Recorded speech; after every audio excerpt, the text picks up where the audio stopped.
We'll give everyone maybe a minute or a minute and a half to log into the calls before we get started.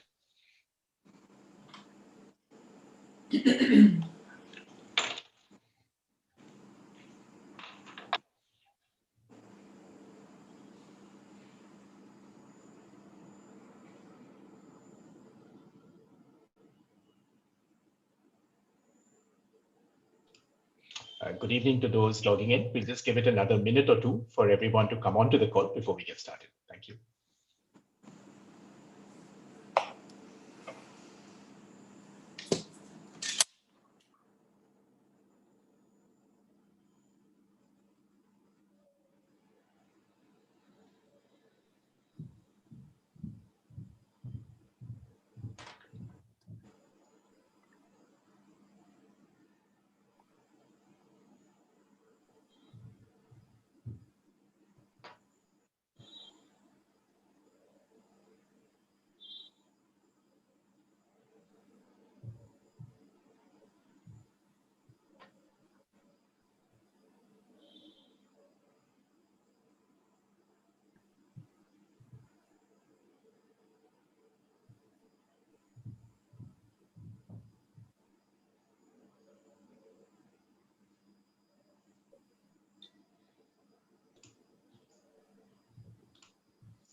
A very good evening to those in India and the East. Good afternoon to Europe, and good morning to those waking up in the United States. My name is Rudra Chaudhuri. I'm the director of Carnegie India.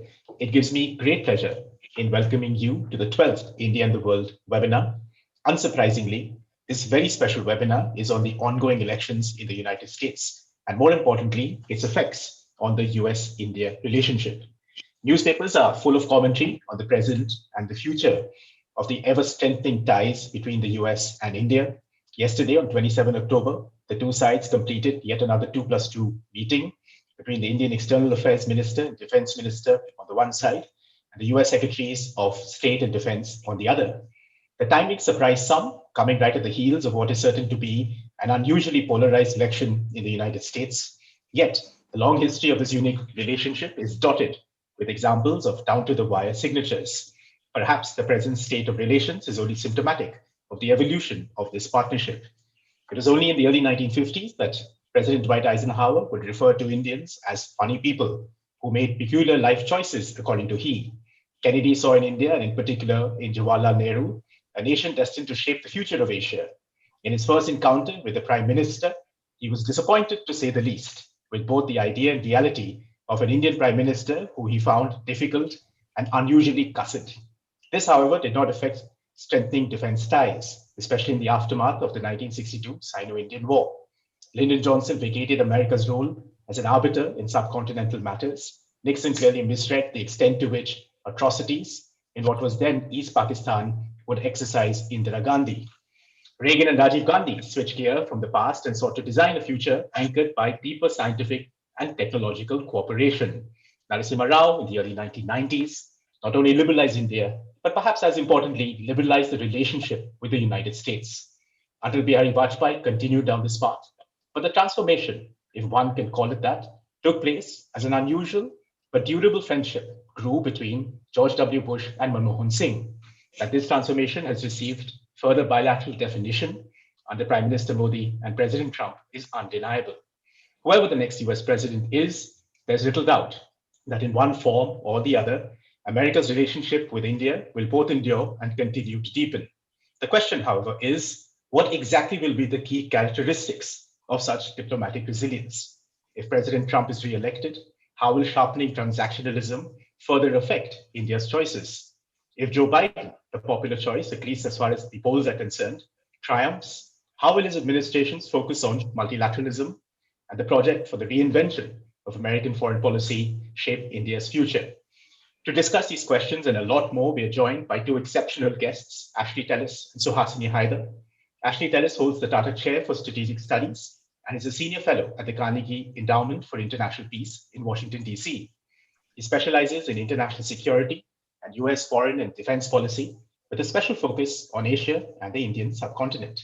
While on assignment to the US Department of State as senior advisor to the Undersecretary of State for Political Affairs, he was intimately involved in negotiating the civil nuclear agreement with India. I think it is safe to say that Ashley was the moving spirit behind an agreement that literally transformed the India-US relationship. Previously, he was commissioned into the Foreign Service and served as senior advisor to the ambassador at the US Embassy in New Delhi. He also served on the National Security Council staff as special assistant to President George W. Bush and senior director for strategic planning and Southwest Asia. Ashley serves on the Chief of Naval Operations Executive Panel.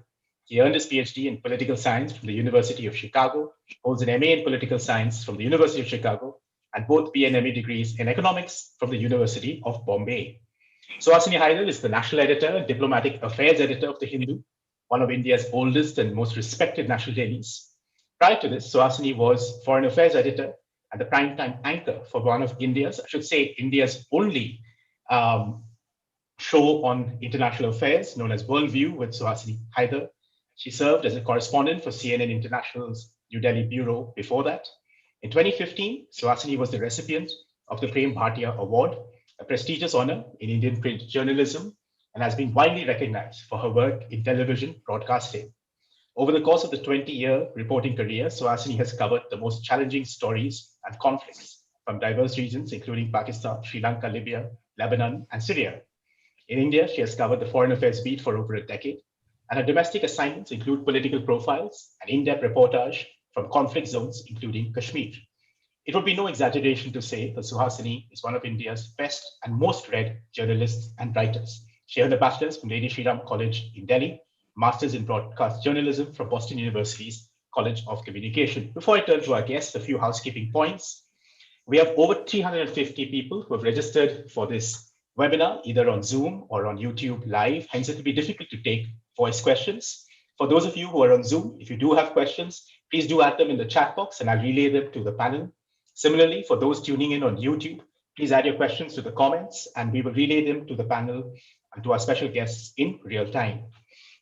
I'm going to do this webinar slightly differently. The hope is to keep it as conversational as possible and leave enough time for questions and answers.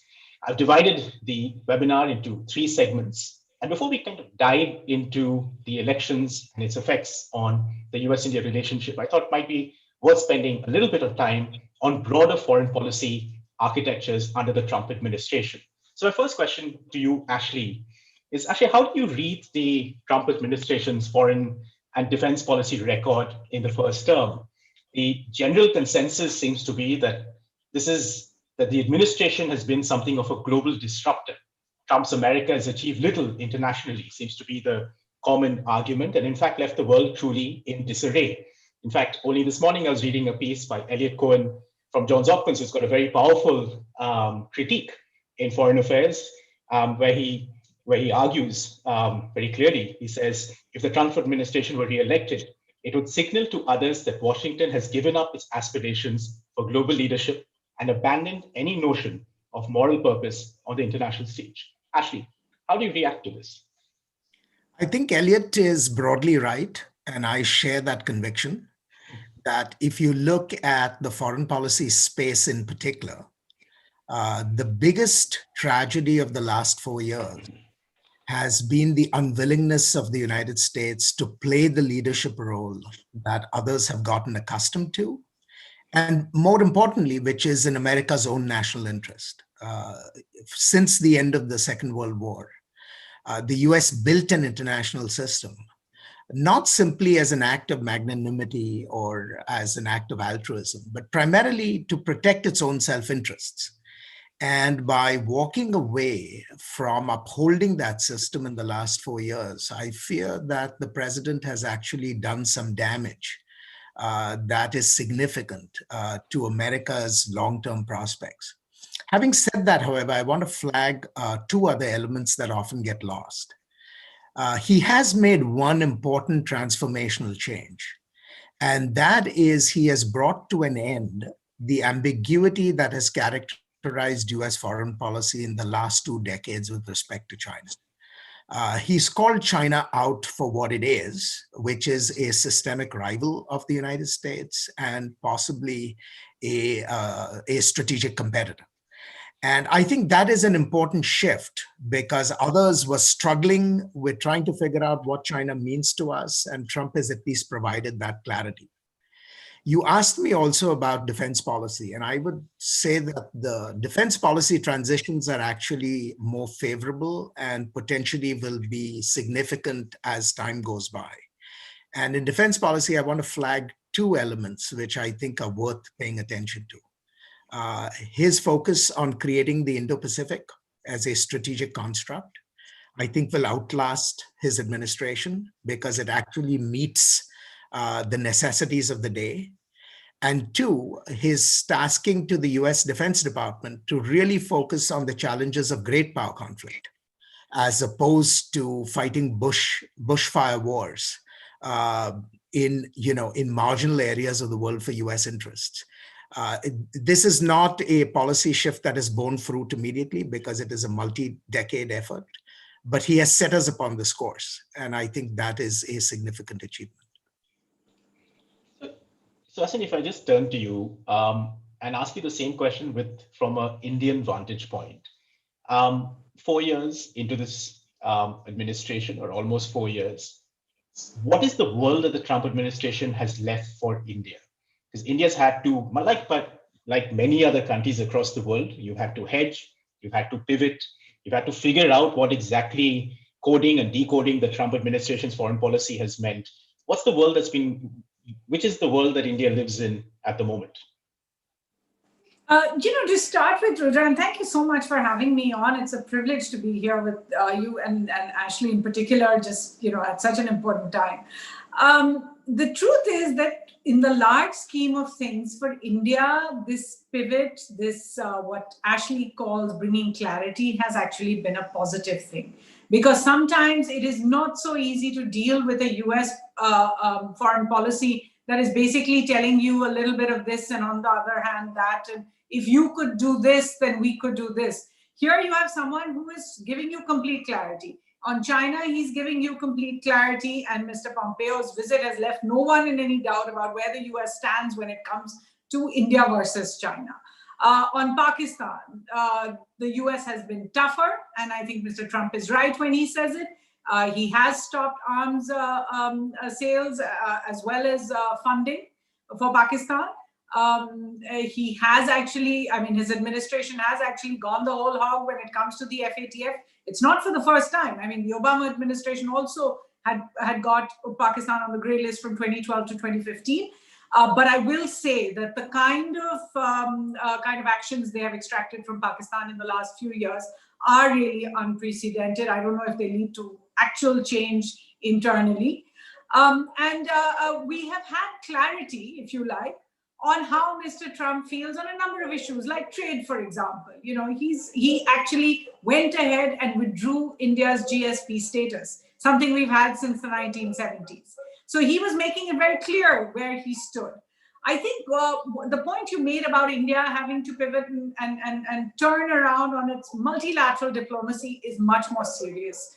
To begin with, and this was evident from the moment Mr. Trump took office, that what we were watching were his embraces. In other words, what Mr. Trump would like to do, where he would like to take America. Actually, what we should have been looking at were the spaces that he created. The first part were the spaces, as Ashley says himself, and Mr. Cohen has written in the Foreign Affairs, he speaks about American decline. I would never presume to speak about predicting that. But I do think American retrenchment is something we have all seen in the last few years in a way we haven't in the post-World Wars scenario. So you're looking at spaces the US has created by withdrawing from the United Nations, from UNESCO, from Human Rights Council, from WHO, from the JCPOA with Iran, from the climate change agreement. You're looking at the spaces that have been created for regional hegemons to actually do what they would like to do. In the Middle East, we have seen this. The war in Yemen is one example, but there are many. We've seen it with Russia. And actually speaking, while we can give Mr. Trump credit for having called out China, if you like, for its aggression, should we not also give him some of the blame for creating the space where China can do all of this? In a sense, the push back to China has not actually been very successful so far. Let's be quite clear about that. In fact, in the last year, we have seen, in the last 6 months, we've seen China much more aggressive than ever before. Now, I don't know what the long-term effect is going to be post-election, and we can, I'm sure we're going to discuss all of that. Finally, what the Trump effect has been, if you like, on India's choices has been that they have taken away the concept of the a la carte option. As in, India can no longer afford to say, I will take a little bit of you from here and I'll take a little bit of this from there. In the sense that that's not something the Trump administration has been in favor of. It has been very much a buffet option. So there are places where India has given in to that. Iran and Venezuela stopped taking oil from them. In fact, buying American oil. Places where India has not budged yet, which is Russia. And the CAATSA exemption, but one could arguably say that Mr. Trump himself was not in favor of the CAATSA sanctions. And places where India has really so far done the balancing and taken what it needs from places. So in the Quad, India is an integral part, is going all along with it. It's coming at a very important time. But India has not given up its membership of other places. And let's remember, the only other place really besides Tokyo and the Quad that Mr. Jaishankar visited was Moscow. To be part of the Shanghai Cooperation Organization meeting along with his Chinese counterpart. Mr. Rajnath Singh did exactly the same. So while we do see the 2+2 as a very, very important moment in India-U.S. relationship, I think India has learned to manage a little bit as well when it comes to what it's willing to give the Trump administration at this point. Thanks, Suhasini. I want to come back to India-U.S., the 2+2, and all of that in a second with a slightly more forward-looking view. But actually, if I could just come back to the question of China before we kind of move on. Do you agree with that characterization that, in a sense, the Trump administration created the ecosystem by which China found itself in this kind of outsized position and then sought to, quote unquote, contain China? Would you agree with that? No, I think the fact that China has evolved to this point is really a consequence of decisions that predate Trump. The United States aided China's rise on the hope that China would transform as it rose. And not to take away anything from the contributions that the Chinese people have made to their own rise. But the fact is, Trump inherited a China that was much more capable than the US had expected when it began going down this path. And the fact that China has become more assertive is not something that could have been predicted in the particulars, but was certainly something that we had seen long before Mr. Trump came into office. In fact, I am surprised that the singular focus on China actually came much later in his administration than one would have expected. If you look at the trajectory of the last 4 years, he did make an early effort to, in a sense, create a deal with China, as it were, on issues of trade, on other issues relating to China's involvement in the international space and so on and so forth. And it's only now, after the pandemic and under pressures of a very difficult, re-election, that he has gone out guns blazing with a very transparently anti-China policy.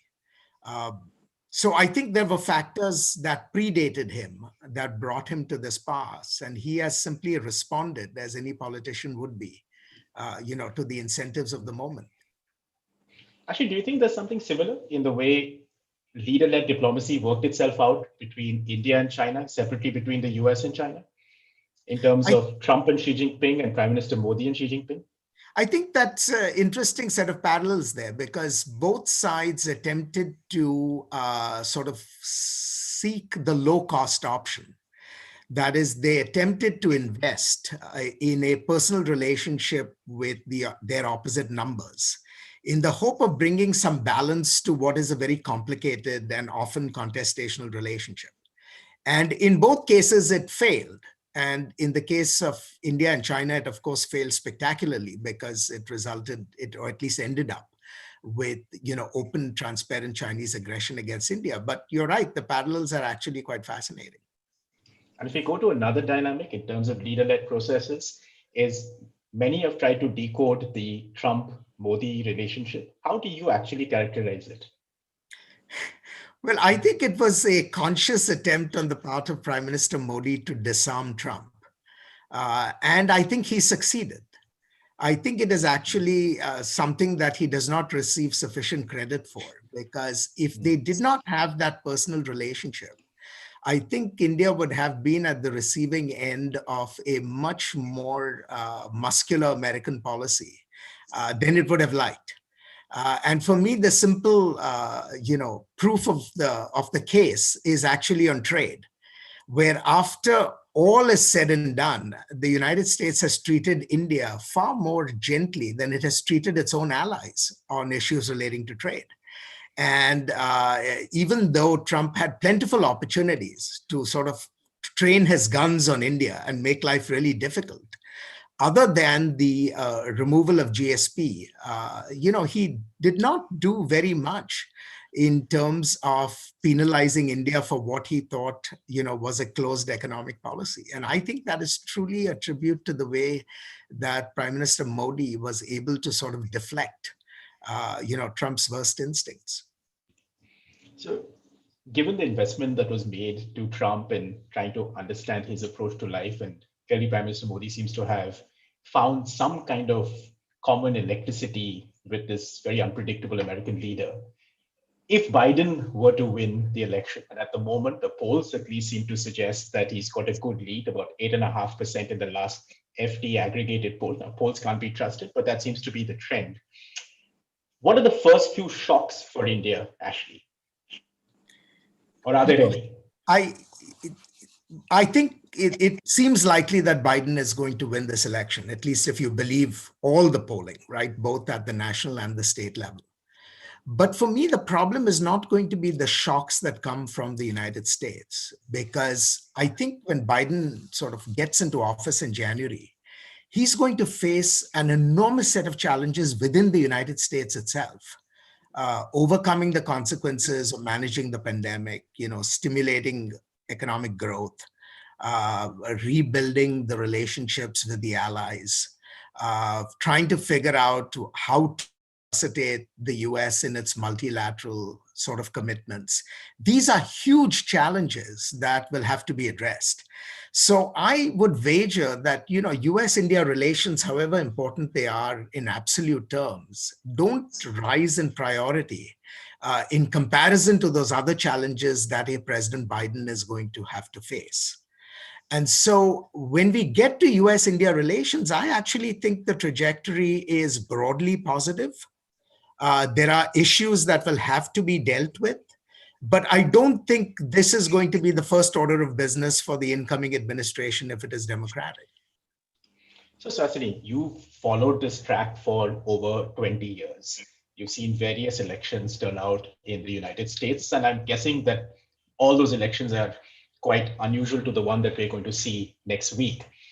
If I can ask the same question to you, is that if Biden were to be elected, and when and if the Biden administration or parts of it comes down to thinking about India or in evolving this relationship, what do you see as the upsides and downsides, say from a perspective in Delhi?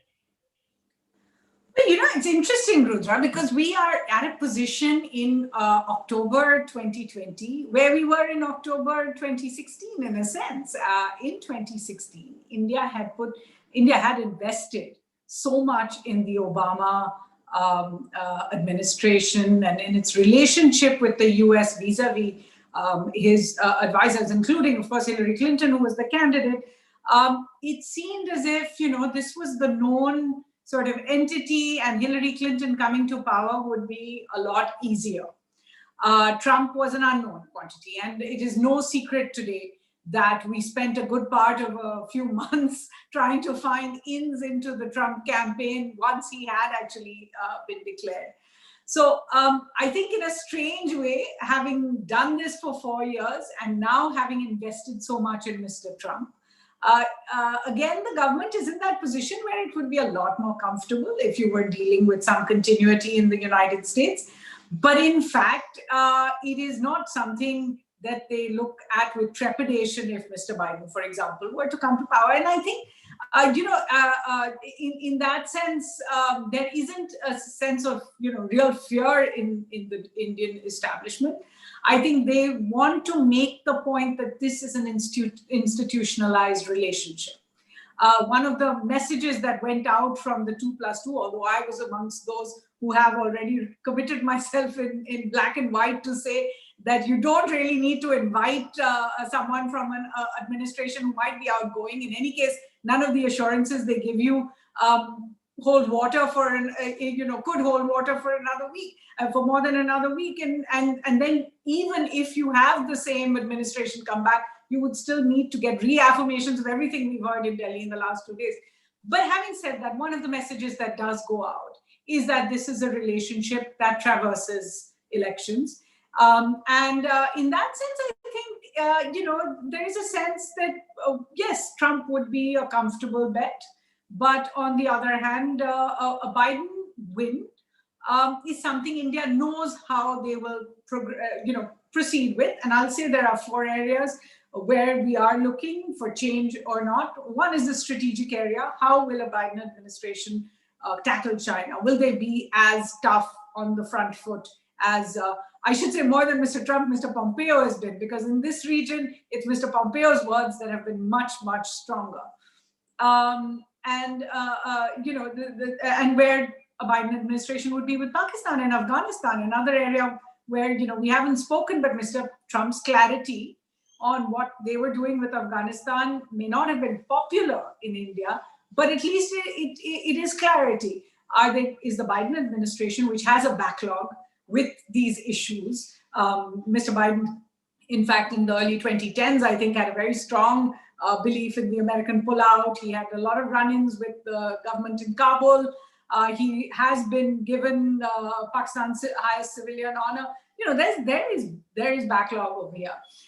So where the U.S. would be with those 2 countries, where the U.S. would be with trade, I think we've learned to live with the worst in a sense. And I do agree partially with Ashley on that.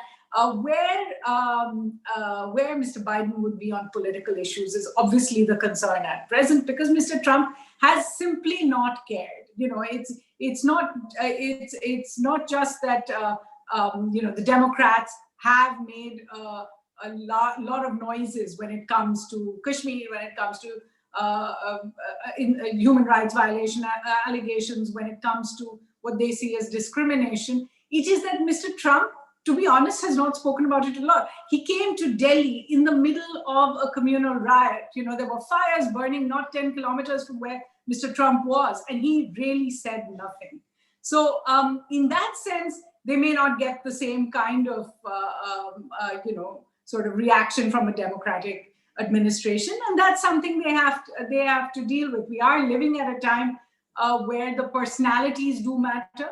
So I think, Mr. Modi and Mr. Trump have got on, not just, as Ashley said, because, of the efforts that were made, but also because they do represent a similar type of politics. It is a populist politics. It is a politics that basically talks about nationalist sentiments, hyper-nationalist sentiments, xenophobic sentiments, tough statements.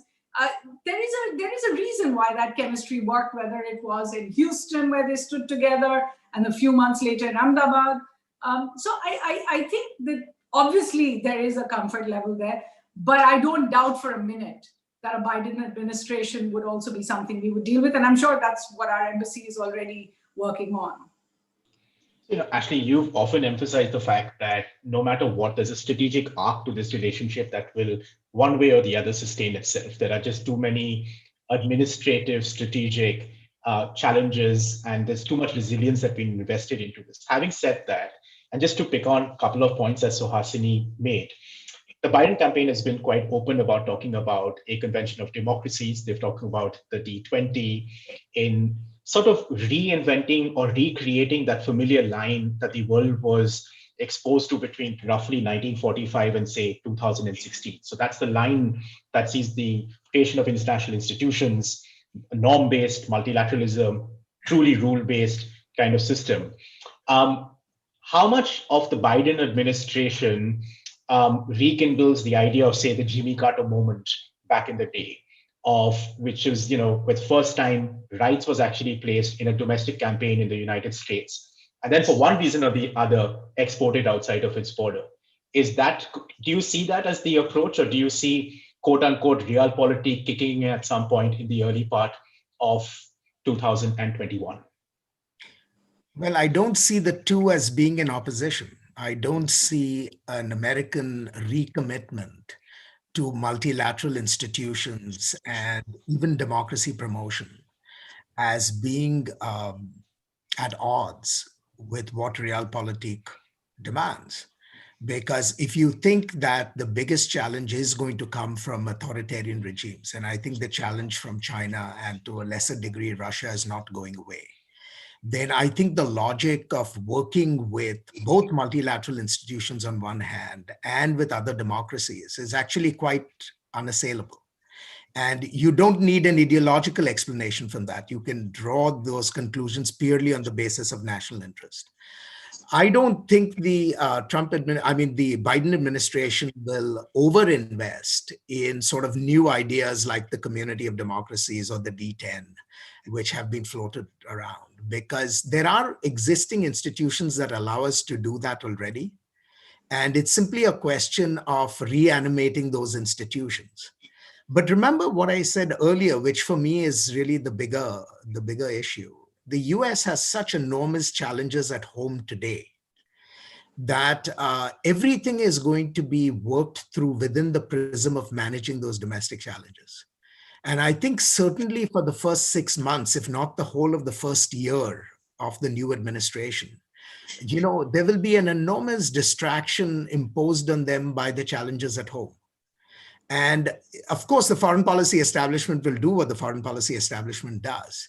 But whether it will get the leadership attention, given the magnitude of the challenges, to my mind, is still something that remains to be seen.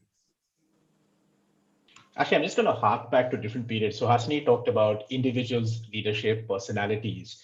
And I'm guessing there'll be lots of commentaries. If Biden were to win, there'll be, newspapers will be full of analysis on what does the Modi-Biden relationship look like. I'm guessing there'll be a big push for some kind of a bilateral in early part of 2021, etc. If I just kind of go back, two very unusual characters that seem to get along well, Manmohan Singh and George W. Bush. They came from completely different backgrounds. They had very different worldviews. Here was an Oxbridge-trained economist who liberalized an economy. And there was a president who was clearly driven by some amount of ideology and particular kind of, you were at the center of many of those discussions, negotiations. And I guess just to sort of, if we just do a kind of a historical snapshot for a second, how did that relationship evolve? Well, I think it was really grounded in many ways on President Bush's fascination with India and Indian democracy. And we still are, in many ways, fascinated by Indian democracy. And so my expectation is that when Prime Minister Modi reaches out to a President Biden, he will get that will get a warm welcome, because after all is said and done, India is still important to US interests in so many ways, not least of all ideational, because that democracy is quite a fascinating phenomenon for Americans. So I think the personality issues are not going to be impediments. If anything, I expect that the Prime Minister will go out of his way, to build a working relationship with Biden. And remember, Biden comes to this relationship with a history of his own, right? He was a great champion of this relationship in the 2004 to 2008 period, when we, were actually negotiating on the Hill and so on and so forth. So I think the presumptions are that he will look at India in sort of kindly ways as a series of American presidents have done since George W. Bush. I have no reservations on that count. To me, the bigger challenges are going to be twofold. The India of 2020 is not the India of 2007. It's an India that is weakening economically. It's an India that has significant domestic challenges at home. And it'll be interesting to see how a Biden administration sort of addresses those issues. I think Obama set the template for how those issues were to be addressed: a gentle prodding in public, a more transparent, speaking of the mind in private. And my suspicion is that Biden will follow that same formula, because after all is said and done, it is the only formula that actually works, between two large democratic countries.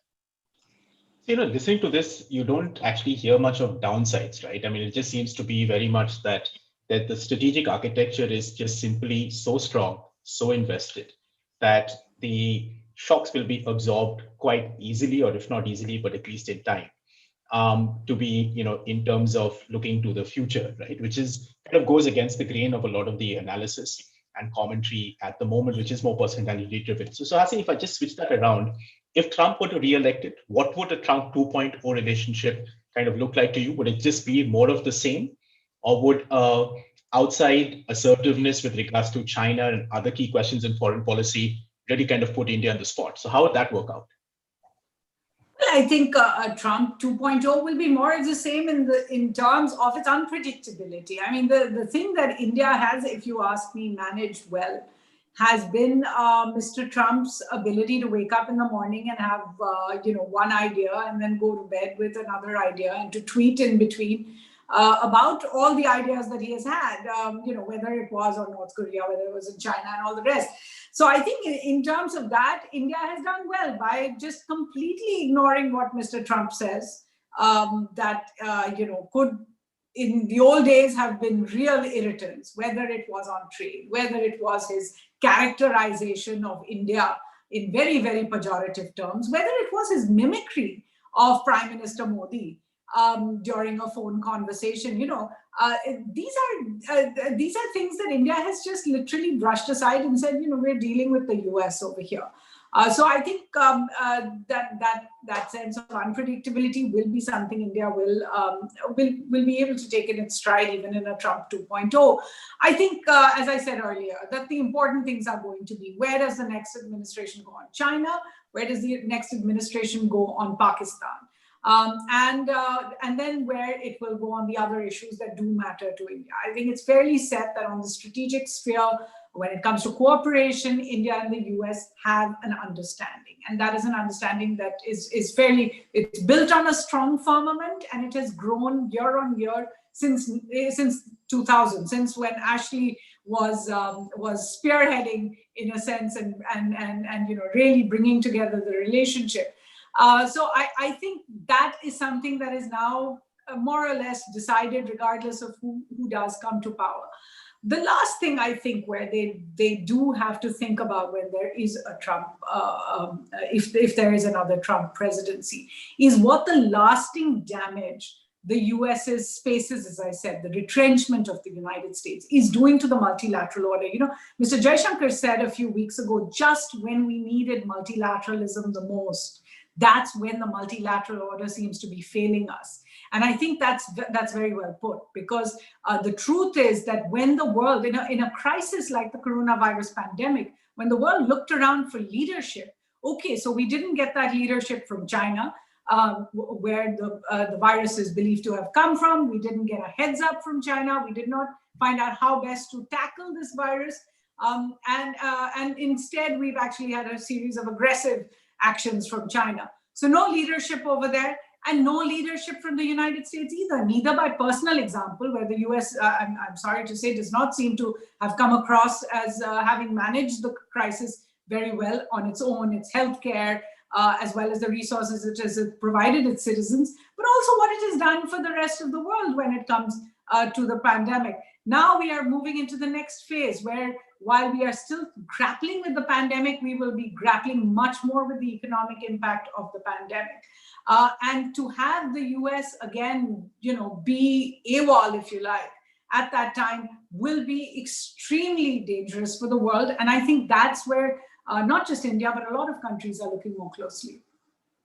Rudra, I want to say I agree with everything that Suhasini said. And I want to sort of underscore a fundamental point which is implicit in your question, which is that the constraints on the bilateral relationship today are not going to come from who occupies the White House. I mean, in that sense, the relationship has moved beyond, the personalities of individual presidents. Rather, the constraints are going to emerge from structural factors that constrain both sides in different ways. To my mind, if India begins to falter on the economic side, its attractiveness as a partner to the United States diminishes. Now, that has nothing to do with the personalities or the leadership on the top in both countries. It's simply a structural factor whether India can sort of play the role that the US imagines India can play. Similarly, the character of US-China relations or the character of US-Pakistan relations, these are factors which sort of transcend personalities. They're going to be driven by the interests of these countries and their intersections. And that's where I think you are going to see either opportunities or you're going to see problems arise. So I think the personality issue can become a distraction. We really need to think through, what policies are going to be pursued by the two countries and their capacities, their national capacities to execute those policies. Just staying with that logic, Ashley, if I can just ask you, is clearly India is in desperate need for factor market reform, for opening up, focusing much more on trade as a key engine of growth, etc. Given this, in a sense, and given where we've been left in the world as a result of the assertive policies of the Trump administration with regards to China, do you think that in the end, and notwithstanding the tragedies of June of this year along the line of actual control, that actually India is pretty much boxed in? Because if your economy is not performing, and it looks like it's going to take some time before that engine gets going again. None of these reforms are going to realize themselves in the next 6 months or the next 8 months. It's going to take time. That India will become a $5 trillion economy by perhaps the end of this decade is more or less clear, because that's just structural. It has less to do with impetus in itself. In a year or so, and once the border issue with China kind of blows over or comes to some kind of normalization, don't you think India will still need China as a major investor to keep putting money into the kind of economy, not only the startup space, which is the usual argument, but in infrastructure, in large-scale investments? Well, let me say two things there. First, the bigger challenges that we are going to face in the US-India relationship are going to come exactly from issues like this. So, for example, if you believe that India's inward turn in terms of its economic management is either durable or permanent, that I think has the potential to create strains in the bilateral relationship with the US, because the desire for greater market access from a US point of view towards India, that desire is not going away, whether you have a Trump 2 or a Biden 2. So issues relating to trade more generally are going to remain serious. From an Indian point of view, the question is, if India turns inwards, then the opportunities for deeper economic engagement between the US and India, are going to be constrained. And that is going to create, that is going to have consequences. And so these are things that I think one needs to think about. When you speak about India and China, I think that's exactly right. However difficult the Chinese may be at the moment, China is not going to disappear as a source of investable capital, not only for India, but for many other countries in the world.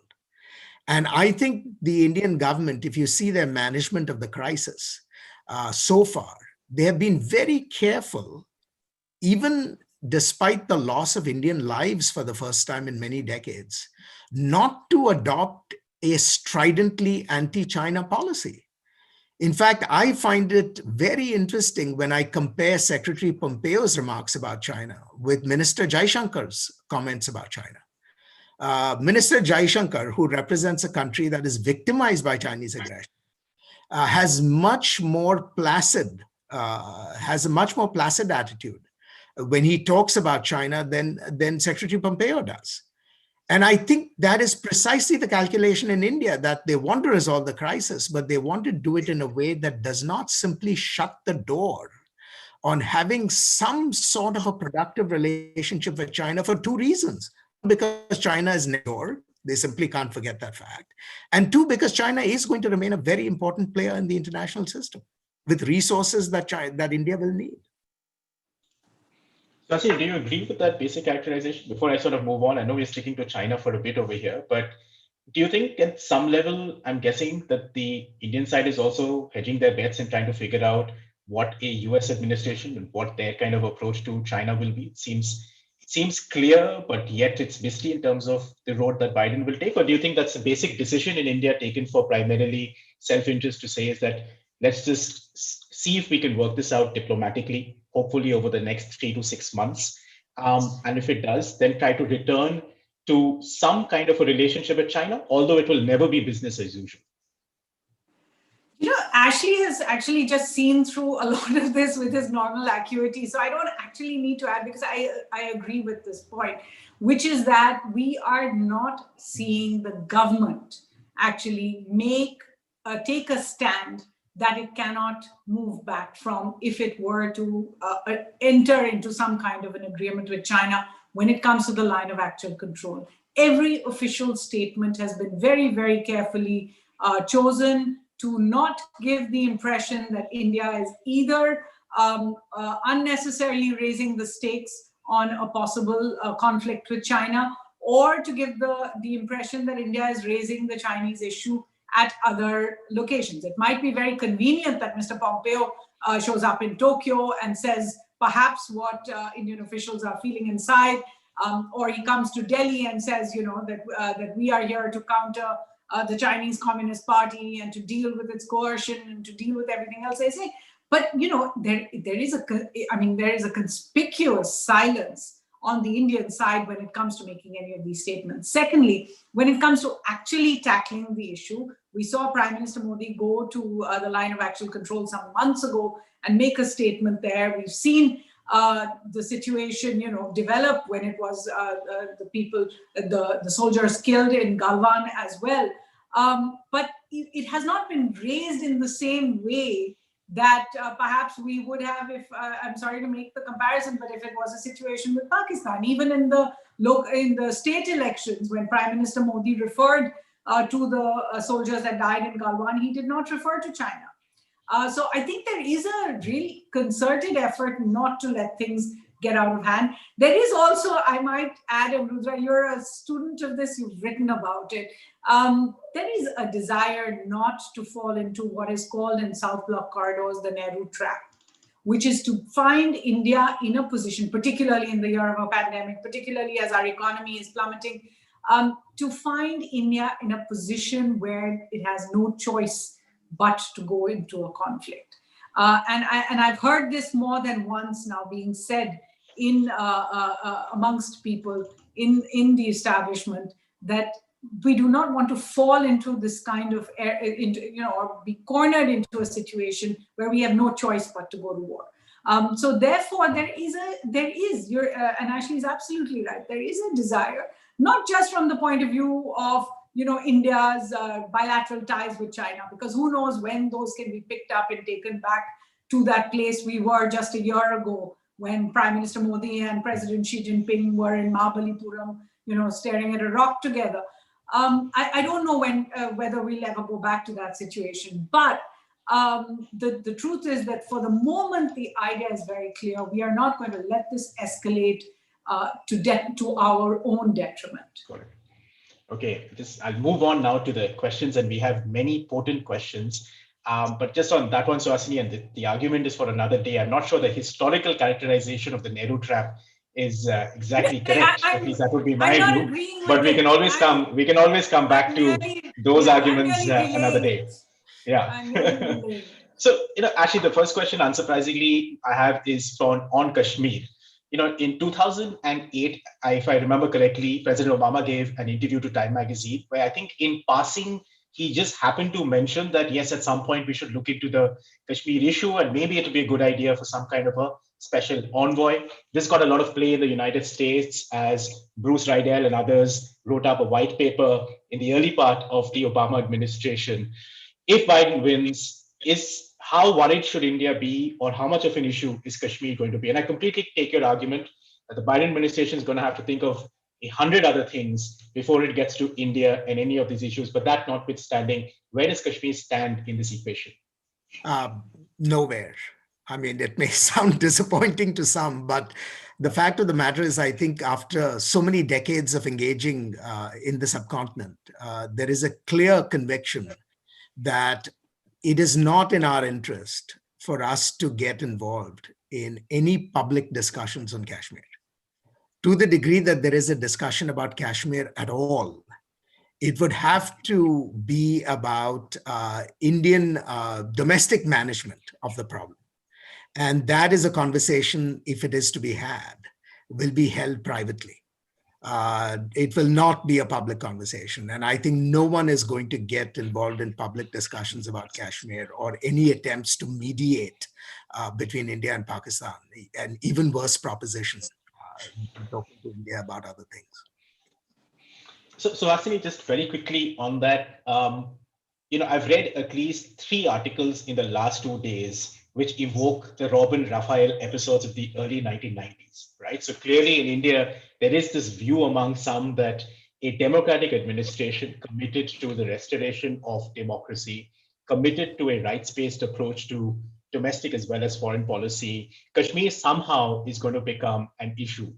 Now, anybody who's looked at this relationship in the last 20 years would say that, well, perhaps maybe not, but are we overemphasizing this in India? I think certainly to make it a Republican Democrat thing is overemphasizing it, because I think both sides show the same amount of interest and the same amount of understanding when India says this far and no further. Let's remember that Mr. Trump in his campaign for 2016 actually spoke about not just intervening in the middle. He has said it again and again after that. Mr. Trump took full credit for the return of the Indian pilot from Pakistan a year ago. He announced it hours before it actually happened. So I think some of this is the idea that only the Democrats meddle is not true. Nikki Haley, when she came to the United Nations first, also spoke about President Trump's ambitions to do something to bring together the matter in Kashmir. Just before 370 happened, President Trump sat down with Prime Minister Imran Khan and said, I'd be happy to, and in fact went ahead and said that Mr. Modi had asked him to get involved in Kashmir, and then that became a huge uproar in Parliament. So much happens these days in foreign policy that we tend to forget these things that happened only just a year ago. So I don't think that there is, there's more worry of the Democrats doing any of this than there is of the Republicans doing it. Certainly not of Mr. Biden doing more than Mr. Trump has done. But surely just very quickly, there is a difference between Nikki Haley making a comment on Kashmir or Trump tweeting away about Kashmir and say a Susan Rice or an Elizabeth Warren making a comment on Kashmir. There's a qualitative difference there, right? I mean, clearly. Well, that's not for me to judge. I mean, these are officials of another administration in another country, and I would take them all at face value. It's certainly true that Mr. Pompeo has not treaded down this path, and that is significant. I think there is an understanding, especially after what Mr. Trump said last year when he was sitting down with Prime Minister Imran Khan, that this is not an issue that Indians will take lightly. Okay, we've got a question from Max Dixon, and I guess another predictable question on Kamala Harris. And actually, the question is, what is the potential role that Kamala Harris will play in foreign policy or in pushing the administration's agenda on a range of issues? I suspect I know the answer that you're going to give, but it'll be obviously interesting to hear what you have to say. I really don't think it can be no conclusions can be drawn a priori, because, the role that a vice president plays in these matters depends entirely on the relationship between the president and the vice president first. And, what President Biden will decide is the appropriate division of labor at that point. It's really not worth any speculation at this juncture. I will just add that President Biden will bring to the office very good memories of what a vice presidential role can be, because President Obama trusted him with a lot of responsibility, but that was primarily in the arena of domestic politics. I don't know whether a president would, charge his vice president to take the lead on foreign policy issues. So we can speculate about what that might be, but it's honestly, there's no evidence here to, draw any conclusion that is worthwhile at this point. So there's a question from Nidhi Verma, which is kind of an annex to the last one, which is on the role of Indian Americans in the United States. Our colleague, Milind Vaishnav, was recently involved in a fantastic report based on a sample of 900 odd Indian Americans, which seemed to suggest very clearly and I think, qualified what many knew anecdotally, that community seems to be much more leaning towards the Democrats than they do towards Republicans, although there were some surprising and interesting parts. Actually, just one question, and you've dealt with the Indian American community a whole lot. They were quite central to the US-India negotiations. In fact, they were almost operationalized during that time, and people started making comparisons with the Israeli lobby inside of the United States. How do you see the role of the Indian American community today? I mean, in terms of political power, in terms of political reach, it's still about 1% of the American population, and not all of them are politically active, obviously. But how do you see the evolution and the current role of that community? First, I would say that it is a fully integrated community, right? We can call them Indian American because, of their ethnic sort of heritage. But in terms of their calculations, in terms of their attitudes to the world, they are fully American. And in fact, what I found striking, I found two things striking in Mellon's analysis. One was the absolute low priority that Indian Americans assign to the US-India relationship in their political calculations.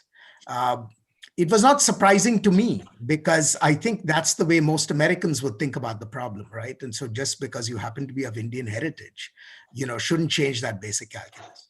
But I found that to be a very good confirmation of my thesis, that, these are Americans first and Indian Americans second in terms of their own interests. The second thing that I found interesting was actually that the proportion of people who identified with the Republican Party was actually much higher than I would have imagined, given their worldviews, given the fact that, not all Indian Americans are in the 1% economically.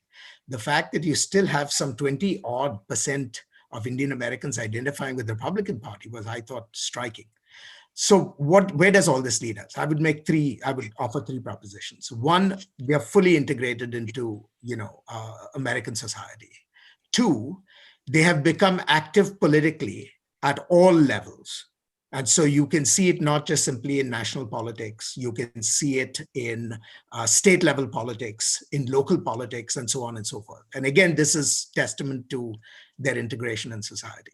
And then third, I think you will see more and more Indian Americans in positions of national importance, either appointed positions or elected positions.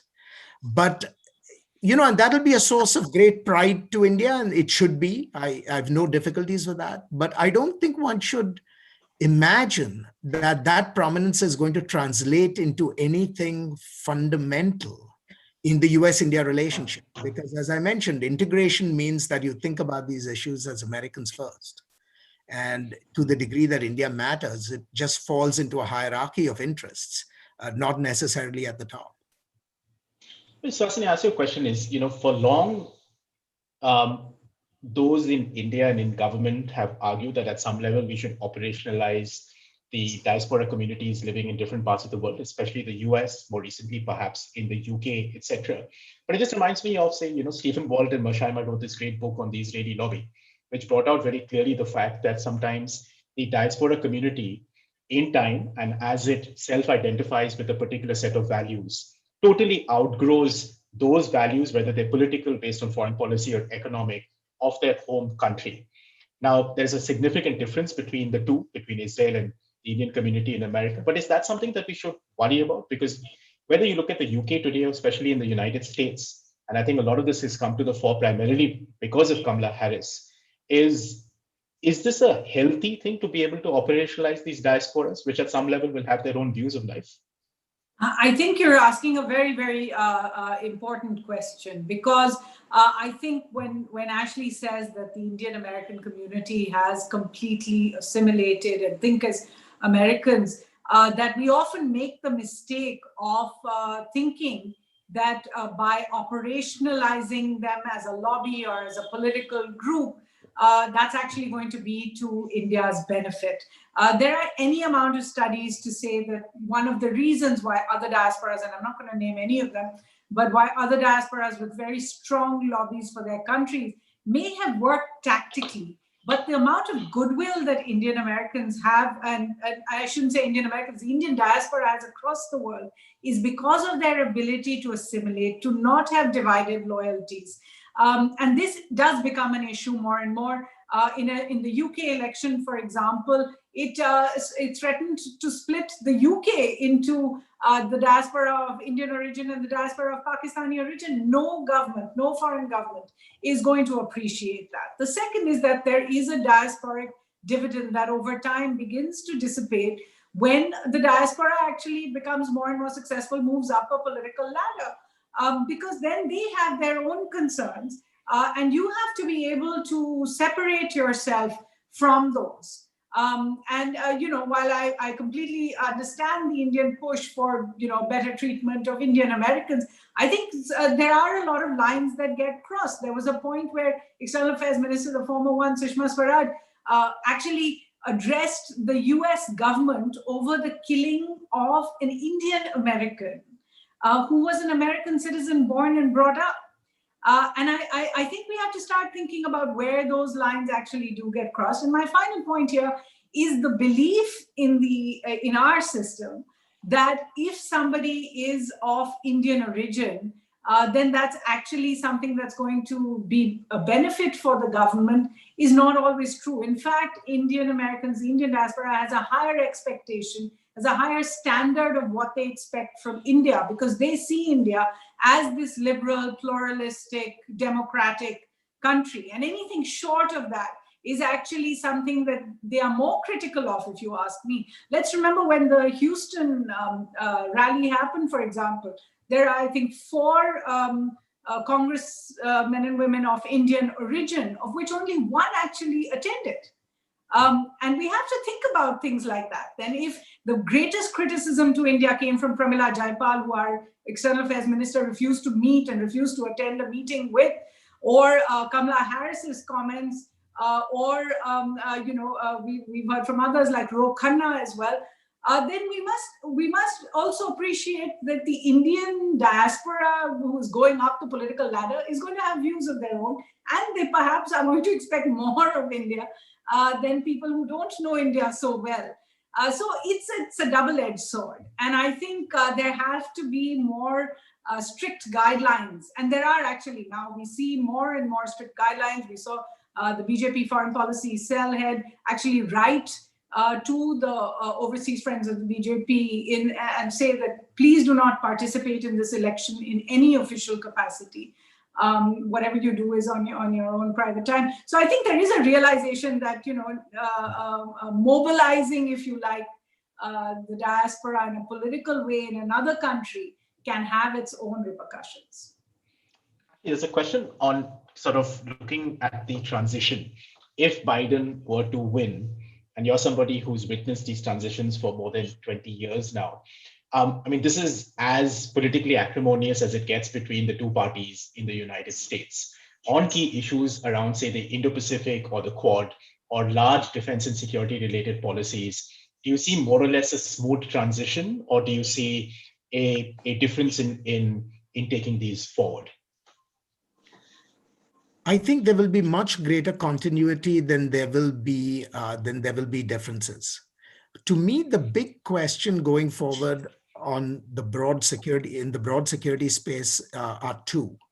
What will the character of US-China competition be? And this assumes that the competition will persist, but the forms of that competition will change. And the changing forms will have consequential effects. not only for the competition, but also for third parties. But that's the big question. And two, how invested will the new administration be in the new forms of cooperation that have developed in the Indo-Pacific, particularly the Quad? I think the Indo-Pacific itself will survive as a construct because that logic is actually quite impeccable. But how exactly one pursues an Indo-Pacific strategy, I think, is still up for grabs because the Trump administration had a certain approach. I don't think that approach will necessarily survive into a Biden administration. So will the Biden administration emphasize, for example, the need for new forms of economic integration? What role are we going to play with respect to TPP, post-TPP, CPTPP, the whole alphabet soup. So economic integration is going to be one big issue. The second issue is, will we move towards trying to create military coalitions against China? That was clearly the Trump administration's focus. And you can see that the effort was made through the Quad and other bodies, to create coalitions of the willing, as it were, against China. I don't know where the Biden administration is going to come out on these. But those are two big questions that I think we have to sort of wait and watch. So if I'm just going to push you on the Quad a little bit, Ashley, clearly India's thrown its chip into the hat to a certain extent as far as the Quad is concerned. Now, we may still argue that the Quad is a marketplace rather than some kind of a defense coalition. It certainly seems to be the idea. It's a marketplace that looks at green energy. It's a marketplace that looks at economic integration, etc. Right? Australia has been re-invited into the Malabar exercises. So as far as India is concerned, I think there are, some of those bargains have been called out in itself. Are you saying is that you're not clear whether the next administration, whichever one it is, whatever the makeup of the Biden administration is, are you unclear that the Quad will get the same amount of attention and the same thrust, if you like, as in the past? The rhetoric behind that thrust might be very different, but the strategic logic is questionable, or will it more or less remain the same? No, I think the strategic logic is perfectly fine. It's certainly something that we want to encourage and, we want to sort of develop. But the question is, what do you use the Quad for? I think that's the first principal question that the new administration will have to answer. If it is just a forum for consultations, that's the easiest thing to do, and that's easy to sort of let survive. But if you want to take it beyond just a forum for consultations, and if you want to make it the nucleus of greater interoperability from a defense perspective, then I would say, India would not necessarily be, tremendously excited about that outcome. The Japanese would be, I expect the Australians would be, the US possibly would be. But India, I think, would still have reservations about transforming the Quad into an institution of that kind. So I think it's still unclear to me in what the visualization of this institution going forward looks like. The fact that it exists will survive. Yeah. The fact that it exists as a consultative body, I think, will survive. It's what beyond consultation? That's the question. And I don't think that question can be answered until we see, what positions the administration takes. On talking about the next administration, I've got a question over here that I can't help ask. And the question is very direct. It says, Ashley, will you be getting a position in the next administration? No, I think my laughter should tell you everything that you need to know on that question. Okay. I hope we get a new administration, but I think I can better serve from the outside. I'm just saying it wasn't as direct an answer as one would have thought, but okay. I'm just keeping an eye on the clock, and we're going to wrap up. But Suhasini, if you can just give us a sense, what's going on right now with the, say, Indian mission in Washington, D.C.? What's the way in which India prepares or thinks about elections? What's happening right now? Well, Ashley probably knows the answer to that better than I do, being in Washington himself. But I think that, we are looking at a place, and once we have gotten over the fits and starts and troughs and rises, and then this whole new threat with China pushing India and the U.S. together, these are all transitory phases. look at the larger arc that India and the US have drawn over the course of 20 years. And I think that's where the answers lie about where the Indian embassy is as well. In fact, interestingly, our ambassador is someone who dealt with these issues and had to cross the congressional floor several times in order to bring consensus in the period that followed US sanctions on India after the nuclear test. So we have people who have that breadth of experience. And I think there is an understanding that the India-US relationship is not going anywhere. I agree with Ashley, and where that there are places that are still no-go areas for India. We may have gotten over our hesitations of history, but even quite recently, we have the External Affairs Minister saying, let's remember, India has never been part of an alliance system, and India is not becoming part of an alliance system. It led to us hearing from Mr. Began, who came to India saying, we are not looking to push India out of its comfort zone. I think that's very clear. And when it comes to the Quad, let's remember India is the only member that's not a part of that alliance. So there are going to be there is going to be a little distance over there.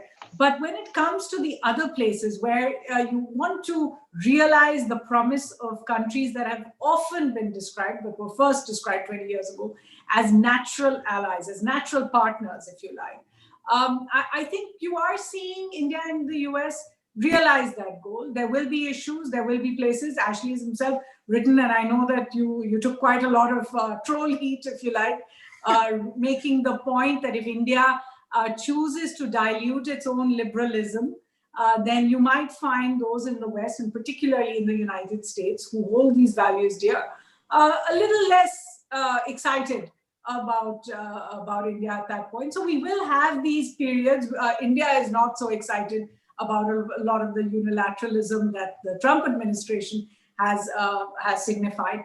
But I think the longer arc is one which is one of consistency, and has built into it. And this is something we didn't say years ago. We used to constantly talk about the fact that we can't rely on each other, when it comes to a crunch. But I think the dependence, the feeling that the other side is also a dependable partner has grown. And therefore, and I'm drawing a very, very, very broad arc over here. I think if we look beyond the election, and my sense is that our diplomats are doing that. If we look beyond the election, we are seeing a relationship that has many more positives and many more areas where it is strengthening than otherwise. And I think, therefore, when they look at the elections, they may be a little, nervous about how we're going to deal with this, how are we going to deal with the awkward bits, dealing with Democrats that, who may have felt that we were very close to the Trump administration. There's a huge politicization that has happened in Washington, a polarization of a kind that has not been seen before. There isn't as much, bipartisan bonhomie, if you like. It's quite obvious from the outside. It's something that India sees as well internally. So those are things that we are going to have to deal with. But I don't for a moment doubt that those are short term. So just to wrap up, and actually, having said that, and I think, the relationships evolved in many different ways. One can clearly make the argument that this is about a strong partnership. We can even use the term alignment, perhaps, and everybody hesitates using alliance for obvious reasons. Having said that, I just wonder, we're in a very different place today than we were even 5 or 6 years ago. As far as defense sales are concerned, if you just look at the jump from 2008 to now, for instance, it went from zero to close to $20 billion. India hesitate with the Quad. Whatever the format is, it's part of the Quad. Whether we look at Malabar, Indo-Pacific, etc. Today you have India along with Japan signing on to a Five Eyes agreement as far as encryption is concerned, right? So the hesitancies on most of these things seem to have kind of shed. If I just ask you, Ashley, to take us, well beyond these elections, if I had to transport you to the year 2030, and given all things remain equal and the world doesn't collapse as a whole, do you think that by 2030, Suhasini Haidar at the Hindu maybe just writing about the evolution of a partnership to an alliance? I don't think we will ever get there. because India's sense of itself and India's sense of maintaining its freedom is far too strong. And that's perfectly fine. I always thought that the alliance idea was a bit kooky because it sets up an impossible goal. What I want to see are things that are more practical. Without having a formal alliance, can we still cooperate actively in terms of our strategic coordination, in the way we approach the world and the challenges that the two countries face globally? In terms of military interoperability, that is, our two armed forces actually have the ability to do things. And by the way, may I add that that is not the case today. We create workarounds every time we have to work together. Can we sort of routinize this form of military cooperation? That's what I would imagine would be the goals for 10 years out. And then the last would be a deeper intertwining of our two economies. Because honestly, I don't think you can sustain the strategic partnership on the foundations of just geopolitics or geostrategy alone. You do need to have a very close and internet economy, that ties both countries together. And we are still very far away on that front. So we will certainly move in that direction, but we have to make some tough calls on both sides to get us there. And I'm just going to ask you one question. And, you speak to and those in India better than most. And I think you've made the point very clear that unless India's economic engine starts to grow again, there's a lot that's going to fall by the wayside. A lot of those investments, for instance, are not going to pay off. And you can give it a year, you can give it 2 years, but beyond that, it becomes lethargic to a relationship in itself. Do you think the current administration is in India is pressed on that particular point, not only for the US relationship, but obviously for the sake of India's future? Do you think there is a very clear economic plan in what is a double hit economy? I mean, this economy was slowing well before the pandemic. We used many monetary and fiscal systems and instruments to arrest that, and then came the pandemic. So how do you see that trajectory, given how important it is to just about everything and also this relationship in the near future? So I see a very clear understanding of the importance of sort of reviving the Indian economy for all sorts of reasons. I see that consciousness very clearly at the top of the Indian government, from the Prime Minister downwards. What I'm not convinced about is that there is an effective strategy to get India to where it wants to go. And for me, the biggest fear here is actually on the inward turn that Indian economic policy has taken in the last 2 years. Now, to be fair, this has been an inward turn that is global, and it has been slowly seeping in post the 2008 financial crisis. But for India to achieve its aims, which is 7% growth and above, I think that inward turn will prove to be particularly costly. And so if there is any one thing that I hope the Indian government would revisit for its own sake, would be to sort of look at India's economic engagement with the outside world and to review its policies that are taking it more in the direction of self-reliance and import substitution, rather than deepening interdependencies, particularly with its friends abroad. Suhasini, if I just flip that, and we'll close up soon, but if I just flip that, if Biden were to win and there is this genuine commitment to multilateralism and the various acronyms and trade agreements in and across Asia come back into life, it'll surely become harder for a country like India to follow a quote unquote protectionist path, because then you're at the moment at some level, you're dealing with bilateralism, tough transactionalism, right? It's easier in a sense to be able to figure out these paradoxes. But as multilateralism sort of comes back with a bang in international society and relations, isn't there a natural push then for India to reconfigure its own economic path? Or does it just not work that automatically? No, I absolutely. And your question is valid, because there is no question now. We all understand it. If we are to deal with our strategic challenges, if we are to deal with our other internal challenges, there is no option but for India to just put its head down and head in the direction of economic growth. What those figures should be, will depend on how you're looking at it. But at the end of the day, there's no question, but India's economic strength is what it will need in order to build all the rest of it. Otherwise, it's a lot of talk, not really moving anywhere. Secondly, as you pointed out, we are in a system, and remember, the coronavirus has its own impact now, because there is a push against globalization as a result of the pandemic, not just because of the way economies have been hit and how others are moving protectionist, but also because the idea that this virus was able to spread around the world because of globalization in a sense. So there is a natural kind of pushback to globalization. Hypernationalism and protectionism is not going to build economies no matter what. So what is the via media, if you like? That is the building of certain kind of regional ecosystems and ecostructures. While we have been cutting ourselves off from so many different regional structures, at the end of the day, we are the only region. South Asia is the only region when we do have SAARC and we do have SAFTA, but we are not part, India is not part of RCEP. You already have North America having sorted out the NAFTA problems, and they have the USMCA. South America has Mercosur. The European Union will survive regardless of whatever else happens. Russia, Central Asia, they're all very, very neatly, divided into these economic structures. The ASEAN is driving RCEP. At this time, for India to have walked out of RCEP may be what India needs in terms of its own, protecting its own industry, but it is not something that is going to push us into the future.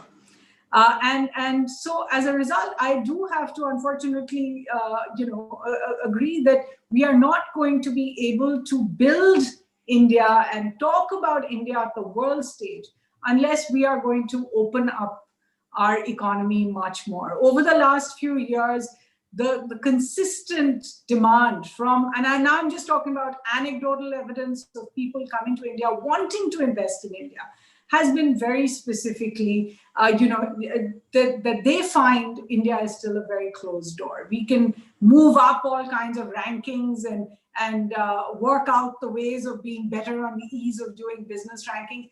That doesn't matter. At the end of the day, it's about an attitude. And if the attitude on every other sphere is that actually, no, we are going Atmanirbhar, we are doing import substitution, we are changing so that, everybody has to look at Indian products, making in India. It will build us, but it is not the need of the hour, is what I'm trying to say. So it is going to take that much longer. And in that sense, it is a choice that we are going to have to take economically. Suhasini, thanks so much. Ashley, thank you very much. We've clearly covered a lot of ground. This wasn't certainly focused on US-India relations and the elections. For me, what was interesting is the biggest takeaway was, I think Raja Mohan wrote a piece yesterday where he said that this relationship is poll-proof. Essentially, no matter what happens in the polls, the relationship will endure. Both of you have kind of substantiated that considerably, but I just do wonder if that there are downsides to a change of administration that we are underemphasizing and perhaps at some point overemphasizing this very strong strategic arc, which is no doubt robust, but arcs can crack. So with that, thank you so very much, Ashley Tellis and Suhasini Haidar, for joining us today. For our audience, thank you very much. Please join us back at the end of November, where we'll do something of a post-mortem of the US elections. Hopefully, we'll have a result by the end of November, if all goes well. But Ashley, thank you very much. Suhasini, thanks a lot. Thank you. Thank you. Great. It was great having us. It was good to see Suhasini too. Thank you. Thanks.